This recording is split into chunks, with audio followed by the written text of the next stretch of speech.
હમણાં જ સમાચાર મળ્યા કે જૂનાગઢ જિલ્લાના માળિયા તાલુકાના જૂથળ ગ્રામ પંચાયતના સામાજિક ન્યાય સમિતિના ચેરમેન સાથી ભરતભાઈ સોંદરવાની ગઈકાલે લાશ મળી છે. મોટાભાગે એમની હત્યા કરવામાં આવી છે અને આ લાશ મળી છે ગીર સોમનાથના તાલાળાથી. તો આપ તમામ લોકોને હું વિનંતી કરું છું કે જ્યાં સુધી ભરતભાઈ સોંદરની હત્યા કરનારા તમામે તમામ આરોપીની ધરપકડ ન થાય ત્યાં સુધી આપણે લાશનો સ્વીકાર કરવો જોઈએ નહીં. એમના પરિવારજનોને હું શ્રદ્ધાંજલિ પાઠવું છું, આપણે બધા જ પાઠવીએ છીએ, પણ ન્યાય પણ એટલો જ જરૂરી છે.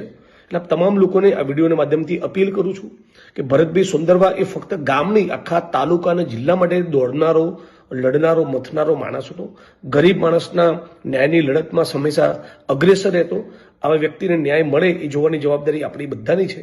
એટલે વિડીયોના માધ્યમથી અપીલ કરું છું કે ત્યાં સુધી લાશનો સ્વીકાર આપણા દ્વારા નહીં થવો જોઈએ જ્યાં સુધી આ કેસમાં તમામ આરોપીઓની સામે ગુનો દાખલ કરી દરેકે દરેક આરોપીને જેલના સળિયા પાછળ મોકલવામાં ન આવે.